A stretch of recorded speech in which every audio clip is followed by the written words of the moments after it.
Bonsoir à tous, merci de nous rejoindre sur Canal Algérie pour ce nouveau rendez-vous de Santé Mag. Nous abordons ce soir une question essentielle, une expérience qui nous concerne tous, en l'occurrence reprendre ou avoir tout simplement confiance en soi.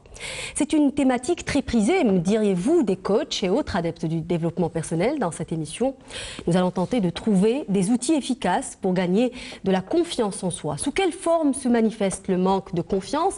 Quels symptômes physiques peuvent en découler? Dans quel cas le recours à un thérapeute s'avère nécessaire? Voilà en gros les questions abordées ce soir avec nos invités. Et pour parler de ce sujet justement, nous recevons avec nous Hind Tertag. Vous êtes coach PNL. Donc coach PNL signifie coach praticienne neurolinguistique. Bonsoir. Bonsoir, merci pour l'invitation. C'est moi qui vous remercie. Nous recevons également pour parler de ce sujet Dr Lazougli Intissar. Vous êtes psychiatre et psychothérapeute installé à votre compte. Bonsoir. Bonsoir. Merci d'avoir accepté notre invitation. Alors notre sujet ce soir, c'est comment reprendre confiance en soi ou comment tout simplement avoir confiance en soi. Mais avant d'en arriver là, peut-être docteur, devrions-nous définir ce que c'est que la confiance en soi et à quel moment dit-on qu'une personne manque de confiance? La confiance en soi, c'est un état interne, c'est un ressenti, c'est le fait d'avoir ce sentiment profond que je possède une force et des qualités qui me permettent de faire face aux différentes situations de la vie. C'est faire confiance en ma capacité d'agir, de s'exprimer, de prendre des décisions, de faire des choix, d'atteindre certains objectifs ou bien de s'adapter aux différents événements inattendus, aux différents défis que la vie peut nous proposer. Oui. Alors Hind, à quel moment va-t-on dire qu'une personne manque de confiance? À quel moment on va dire qu'une personne manque de confiance? Ça dépend. On peut l'observer déjà par exemple par un comportement extrêmement hésitant. Ça peut être également de la victimisation, une personne également en recherche de compliments, donc ce besoin d'être toujours, en tout cas d'être toujours complimenté, encouragé. Ça peut être également une personne qui est toujours dans la dévalorisation d'elle-même, donc même si elle accomplit par exemple quelque chose, on va aller la féliciter, au lieu de profiter et de dire merci, elle va essayer de se dévaloriser. Et bizarrement, il y a qui se dit en fait tout le temps que je suis nul, c'est ça? Oui, qui peut se dire je suis nul, non, ce que j'ai fait, c'est pas si extraordinaire que ça, n'importe qui pourrait le faire. Et bizarrement, donc en face à cela, on peut avoir également quelqu'un qui est dans l'arrogance, dans la surévaluation. Donc ça peut également être en tout cas un manque de confiance en soi.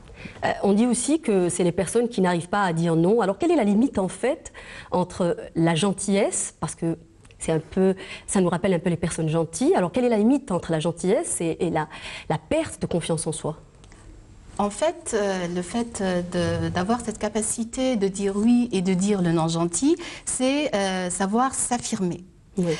Il ne s'agit pas de ne pas être gentil, mais il s'agit beaucoup plus de ne pas être passive. Pourquoi? Parce que ne pas être gentil, c'est-à-dire que je peux faire la chose, mais j'ai décidé de ne pas la faire. Être passive, je ne peux pas faire la chose, mais je l'ai fait quand même au détriment de moi-même. Et cela est dû donc aux moyens de communication, parce que dans la communication, on a 4 modes.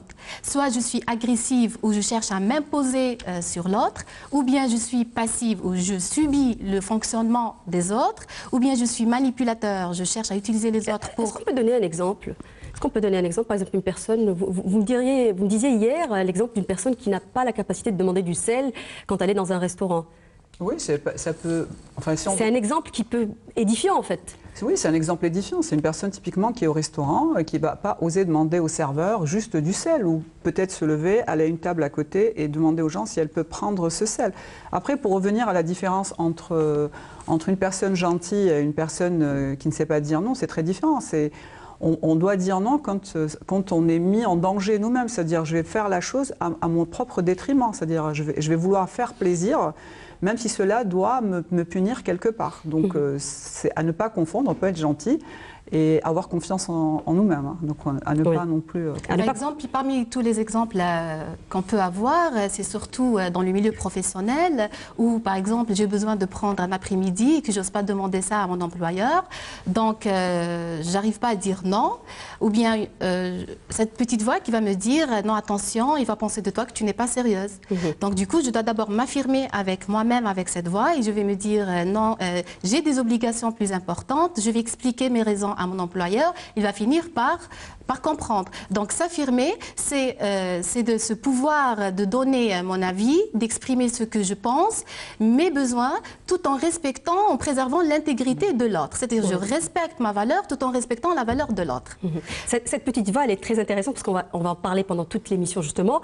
Mais avant, est-ce que, j'ai envie de dire, est-ce que la confiance, en finalité, la confiance en soi, ne répond pas à un schéma linéaire? On a tous, peut-être pour rassurer un peu les gens qui nous regardent, on a tous des moments de baisse de confiance, où on se remet en cause, où on a plus ou moins des moments de doute, n'est-ce pas? Oui, tout à fait. Donc je vais peut-être répondre à cette question. Oui, c'est tout à fait normal qu'au cours d'une vie, qu'elle soit liée à notre vie professionnelle ou personnelle, il y a des moments de doute. Et ça ne veut pas dire qu'on manque de confiance. Voilà, qu'on manque de confiance. Maintenant, pour revenir à cette notion de perte de confiance en soi, il peut nous arriver, il peut arriver à n'importe qui, de vivre une situation difficile qui va nous impacter de manière significative et qui va nous faire douter. Et on peut rentrer dans un doute chronique qui va justement, petit à petit, le manque de confiance va s'installer. Donc on est un petit peu dans une espèce de spirale. Oui. Et on a l'impression, je dis bien, on a vraiment l'impression de ne plus être en mesure de réaliser des choses. Pourquoi? Comme vous l'avez mentionné, il y a cette petite voix intérieure qui va nous parler, qui va nourrir justement ce discours négatif et ce doute qui va s'amplifier, et ça peut vraiment devenir une situation continue dans la vie. Après là, on peut peut-être à ce moment-là... Pour comprendre peut-être tout cela concrètement, je vous propose justement de regarder un reportage dans lequel on va voir un témoignage. C'est un reportage signé Farid Ben Muslim, regardez. On se compare, on voit toujours ce que l'autre a mieux que soi. On est timide, on n'ose pas. On se dévalorise et on se sent bloqué. Se débarrasser des complexes, on voudrait bien, mais on n'y arrive pas. De toute façon, on ne s'aime pas. Et si ce sentiment était lié à un problème psychologique, le manque de l'estime et la confiance en soi? Plus la personne a un manque de confiance en elle, plus elle va se freiner dans sa vie et elle peut être inconsciente de toutes ses qualités, de cette force potentielle qu'elle peut avoir à l'intérieur d'elle et où elle peut réaliser des réussites importantes. Et le manque de confiance en soi, en fait, il va la bloquer. Elle ne pourra pas avancer, elle ne pourra pas exprimer, exploiter cette force. C'est beaucoup plus de l'anxiété, de l'appréhension, le mal-être intérieur. Donc il faut savoir que la confiance en soi, c'est le contraire de l'anxiété. Plus je développe la confiance en moi, plus je vais amoindrir cette anxiété. Très compliqué est le fait de souffrir de manque de confiance en soi. On doute de tout, on avance, mais chargé de complexes moins vite que les autres, que de stress, de doute et d'hésitation. Comment apprendre l'estime de soi et développer cette confiance, et pourquoi le sommes-nous? Pour toutes les personnes qui cherchent à ralentir leur angoisse, leur appréhension, leur peur, ils doivent impérativement, en parallèle, s'intéresser à qu'est-ce que c'est la confiance en soi et comment ça fonctionne. Développer cette estime de soi, donc en améliorant l'image de soi et en apprenant à s'aimer davantage. Combiné entre des thérapies encadrées par des spécialistes qui proposent des programmes strictement adaptés, aide à noter des résultats notables. L'acquisition de cette bonne estime de soi, premier facteur essentiel, c'est le facteur éducationnel. Généralement, il s'agit des personnes, des enfants qui ont été élevés dans un milieu familial qui n'était pas favorable, porteur de cette force, porteur de cette confiance. Comme il peut s'agir aussi des personnes qui avaient complètement confiance en eux et après ils ont fini par la perdre suite à des traumatismes subis dans l'enfance ou bien à un âge adulte.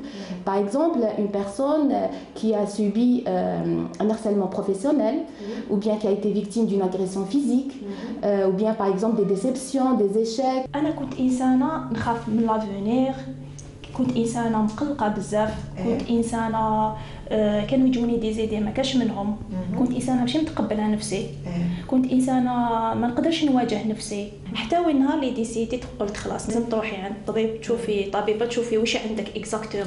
كنت بزاف نستنى زعما راي تاع الناس، هذاك ما قبلش، هذاك ما نعجبوش نقعد نخمم فيه دوكا عجبك انا هكذايا ولي متقبله نفسي عجبتك انايا كما يقولوا اللهم بارك ما عجبتكش هذاك الشيء شغلك في الخدمه جوستومون دوكا ديفلوبيت بزاف في الخدمه ميم لي ريسبونسابل تاعي ولا يمدوا لي خدمه ما كنتش نخدمها بكري وليت نواجه الناس وليت نروح نخرج لي ريونيون نواجه الناس نقعد معاهم نتفاهم معاهم في الخدمه في البلان تاع الخدمه ça veut dire les supérieurs تاعك دوكا ils vous font plus confiance exactement.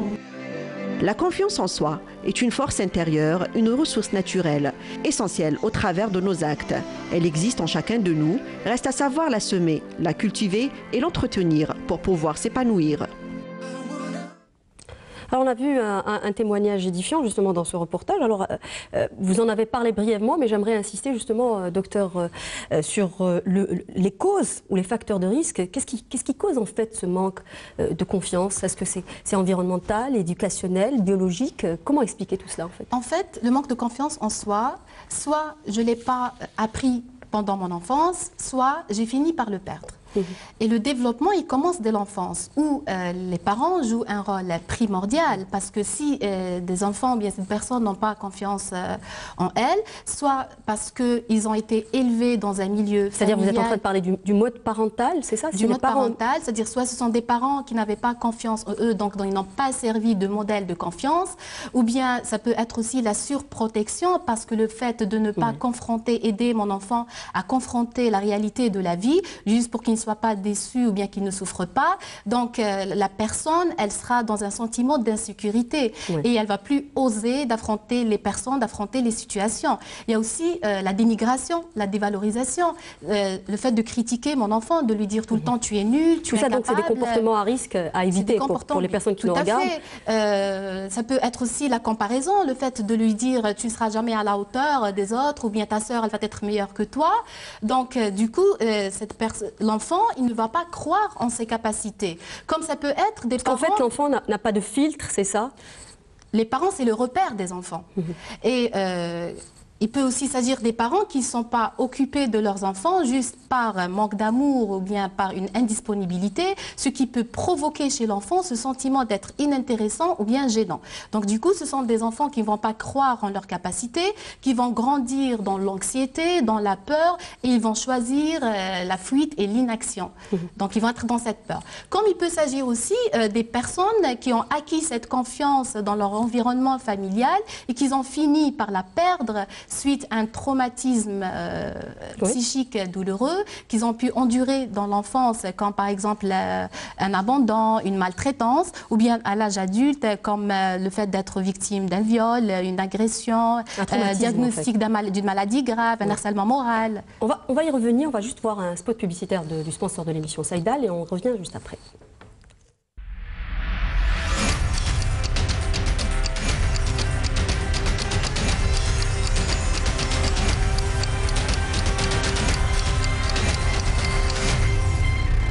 Santé Mag vous est présenté par Saïdal.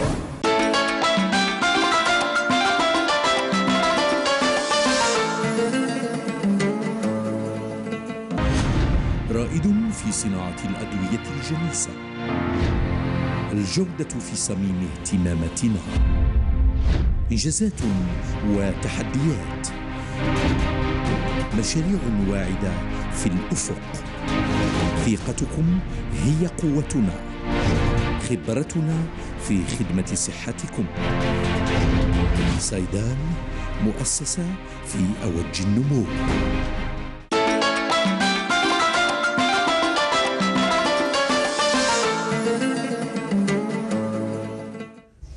Alors, justement, on parlait justement du comportement à risque. Maintenant, qu'est-ce qu'il faut faire? On a vu ce qu'il ne faut pas faire. Qu'est-ce qu'il faut faire dans l'éducation des enfants? Pour les enfants, pour enrichir ce que nous a dit le docteur, il y a aussi quand même l'école qui joue un rôle très très important. On a vu souvent des enfants donc grandir dans un milieu familial extrêmement sécurisant, sain, avec des parents qui vont les encourager. L'enfant arrive à l'école, il va commencer à faire ses premières expériences de la rencontre donc, d'autres enfants.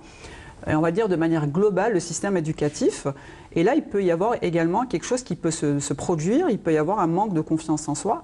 Et souvent, c'est lié aux examens, aux notes. Pourquoi? Parce que très souvent, nous avons un système éducatif qui malheureusement réduit l'enfant à sa note. C'est quelque chose de très très important. On n'explique pas à l'enfant que c'est une évaluation qui va justement lui servir à grandir, à développer des connaissances, à acquérir des choses. Et que si ça n'a pas marché cette fois-ci, il n'y a pas de souci, on va l'accompagner à travailler de manière à ce qu'il revienne un petit peu dans la course et qu'il soit au même titre que les autres. Donc également, il y a oui, il y a l'école, il y a aussi l'environnement d'une manière générale, l'environnement sociétal. Social. Le système éducatif, c'est pas voilà, c'est pas que les études, il y a les autres enfants, et puis on sait très bien que des fois le monde des enfants est dur, donc des fois on a vu aussi des enfants subir des harcèlements. Donc c'est quelque chose également de très très sérieux. Et donc c'est là le point de vigilance des parents. Donc un enfant qui est heureux, qui est épanoui, qui rentre à l'école, on va voir son comportement changer, qui va peut-être moins parler, qui va avoir de la tristesse, qui va avoir du mal à s'exprimer. Donc c'est un point. Il faut être vigilant en fait. Il faut être vigilant avec ses enfants et les suivre. Est-ce qu'il y a des âges qui sont plus fragiles que d'autres, par exemple l'adolescence ? Oui, il y a des âges un peu critiques. Par exemple, le passage, quand on passe de 5 à 7 ans, en général, l'enfant, à partir de l'âge de 7 ans, commence à acquérir la notion de tout ce qui est abstrait, donc à s'intéresser à des sujets très importants tels que la mort.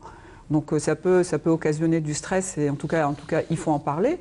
Et bien sûr également donc à l'adolescence où il y a un changement. Est-ce qu'on peut dire en finalité que la confiance est un cadeau des autres, puisque vous dites que c'est les parents en premier lieu, ensuite l'école, ensuite la société. Est-ce qu'on peut dire ça? Moi je dirais surtout pas. La confiance c'est quelque chose qu'on se construire soi-même. C'est vrai que c'est important, l'environnement familial direct. Pourquoi? Parce que c'est les parents à travers leur comportement, à travers les encouragements. Je dis ça parce qu'on dit généralement que les parents doivent donner confiance à leurs enfants et ensuite leur faire confiance. Oui, tout à fait. C'est dans le cycle normal de la vie. Mais la confiance, c'est encore une fois la confiance en soi, c'est la capacité à croire en ses propres, croire en ses propres capacités. C'est-à-dire être en mesure de faire des choses. Et ça, c'est quelque chose que vous avez en vous et j'ai envie de dire, vous avez intérêt à le développer, à le cultiver. Parce que l'environnement, parfois, n'est pas favorable à cela. Oui. Donc, on peut s'adapter. Oui. Alors, est-ce qu'à force de vouloir faire des enfants, justement, confiants, parce qu'on a tous ce souci de vouloir faire de ces enfants des enfants confiants et plus ou moins indépendants, est-ce qu'on ne risque pas, justement, de faire d'eux des enfants qui ont un ego surdimensionné et on oublie peut-être la notion de l'humilité? C'est une remarque pertinente. C'est vrai, c'est très important de faire la différence entre flatter l'ego de mon enfant et là je risque de donner un enfant qui va être prétentieux, qui cherche à se sentir supérieur, minimiser les autres juste pour être au-dessus. Non, il s'agit de donner confiance en ses capacités. Donc c'est pour ça, la plupart du temps, on conseille aux parents de faire la différence entre ce que je suis et entre ce que je fais. Il s'agit beaucoup plus de féliciter tous les actes positifs que l'enfant a pu réaliser de façon régulière. C'est une erreur que nous faisons tous. C'est vrai, et aider aussi l'enfant à accepter ses erreurs, lui expliquer que l'échec, ce n'est qu'un apprentissage, c'est une étape qui va lui permettre de grandir, d'évoluer. C'est-à-dire si par exemple j'ai un échec scolaire, je parle avec mon enfant, je m'adresse, ce n'est pas grave cette fois-ci, mais je te fais confiance, tu es assez intelligent pour mieux faire la prochaine fois.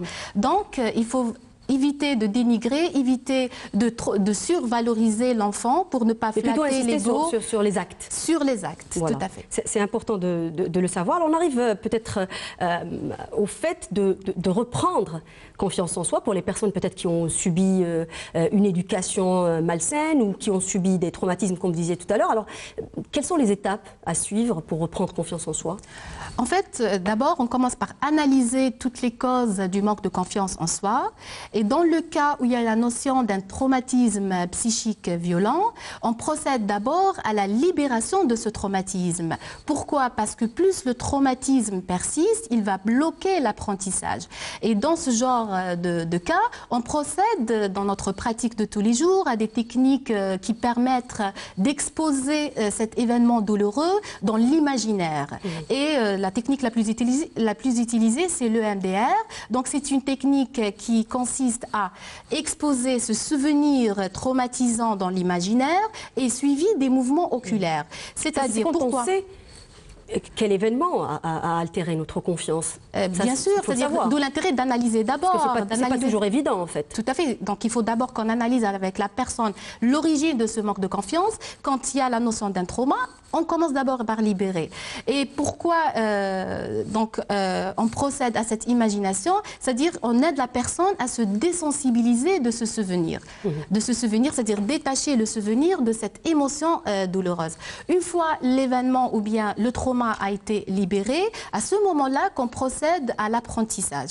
Et la première clé qu'il faut apprendre, c'est de mieux s'aimer. C'est première clé parce que, en fait, la confiance en soi, estime de soi, c'est une relation complémentaire. Ils sont intrinsèques. Plus j'ai de l'estime, plus je vais avoir confiance en soi. Et plus je vais me faire confiance, plus je vais améliorer mon estime. Et l'estime de soi, elle vient de l'image de soi, l'image qui vient de l'amour. Absolument. Et là, peut-être qu'on va rappeler encore une fois la petite voix, hein, parce qu'on va s'adresser à cette petite voix, justement, qui nous dit à chaque fois qu'on est nul, et peut-être essayer de lutter contre cette petite voix, n'est-ce pas? C'est ce que vous proposez, en tout cas, dans vos séances de coaching. On va dire, puisqu'on a des gens qui nous regardent, en tout cas la démarche la plus simple, c'est on a envie de le faire nous-mêmes, parce qu'il y a des gens qui ont justement cette capacité quand même à reconstruire leur confiance en eux-mêmes par eux-mêmes. Déjà cette voix intérieure, donc on va dire changer cette voix intérieure en quelque chose de très très positif. On va lui parler à cette voix. On va lui parler, on va plus se focaliser, on va lui demander de ne plus se focaliser sur ce qui ne marche pas, mais se focaliser sur ce qui fonctionne, donc c'est très important. C'est un petit peu le verre à moitié plein, à moitié vide, donc c'est un positionnement que cette voix doit prendre. Il y a également quelque chose qui est très très important, c'est de passer du jugement à la bienveillance. On est souvent très très dur avec nous-mêmes, et donc cette voix elle est très très dure avec nous-mêmes quand on fait quelque chose qui ne fonctionne pas. Mais concrètement, excusez-moi, concrètement on va lui parler à haute voix. Comment vous procédez? Chacun sa façon, il n'y a pas de recommandation. C'est vrai que quand on parle à haute voix, quand on se parle à haute voix, il faut savoir que le cerveau ne distingue pas une autre voix, c'est-à-dire une voix extérieure de notre propre voix quand on se parle à haute voix. On peut se parler également dans sa tête et demander à cette voix, en tout cas, de ne plus se focaliser, comme je vous disais, sur ce qui n'est pas bien, mais sur ce qui fonctionne, ce qui est très bon. La deuxième chose qu'on peut faire, c'est construire sa propre échelle de valeur. Donc si on sort d'un milieu, en tout cas familial, ou d'un environnement qui a toujours été contre nous, qui a toujours été dénigrant, qui nous a mis en tête quelques croyances limitantes, il va falloir se construire ses propres croyances, il va falloir redéfinir ses propres valeurs, se détacher justement de ce passé qui est là pour nous rappeler, pour nous tirer vers le bas. Et la troisième chose qui est très importante quand on a envie de reconstruire justement cette confiance, c'est passer à l'action sur des choses extrêmement simples. C'est-à-dire, par exemple, je sais cuisiner, je suis une bonne cuisinière, c'est un talent très simple et naturel. Je vais organiser un déjeuner de famille, je vais inviter mes familles, mes amis à venir justement partager avec moi ce repas. Revenir à des choses vraiment extrêmement basiques, mais le plus important, passer à l'action. Alors si on doit résumer en gros la manière justement de regagner cette confiance en soi, on va dire qu'on va réapprendre d'abord à s'aimer, absolument, agir et s'affirmer. Voilà, à travers cette voie, donc on va réapprendre à s'aimer, avoir de l'amour pour soi, de la bienveillance, à travers cette voie. Ça, c'est très important. C'est très important. La deuxième chose, avoir sa propre échelle de valeurs, c'est très important parce que souvent les valeurs sont un héritage dont on n'est même pas conscient, donc se reconnecter à des valeurs qui nous parlent et qui nous, en tout cas, qui nous interpellent. Et la troisième chose, c'est véritablement passer à l'action sur des choses extrêmement simples et gagner en confiance, comme on dit, une fois qu'on parle de gagner en confiance. Est-ce qu'on peut avoir, pour terminer, parce qu'il nous reste une minute, pour terminer, est-ce qu'on peut avoir une idée des exercices que vous proposez, que les gens pourront peut-être pratiquer chez eux? Alors, dans notre pratique de tous les jours, je peux procéder à faire le jeu de rôle, où je peux moi-même jouer le rôle de cette petite voix et montrer à la personne intéressée comment elle doit s'affirmer par rapport à ce dialogue interne qui est lié à ces répétitions intrapsychiques destructives. Et comme je peux aussi jouer le rôle de la personne intéressée, c'est-à-dire comment je dois me retourner vers ce dialogue, vers cette voix et de la faire taire. C'est-à-dire il s'agit de lutter, de faire stop à cette voix. En plus, passer à l'acte, ce qu'on appelle le travail à petits pas, parce qu'il faut savoir... Vous avez parlé d'un journal, vous demandez aux gens d'écrire. Ensuite, on demande à la personne d'écrire tous les actes qu'elle a pu accomplir et surtout de se focaliser sur cette émotion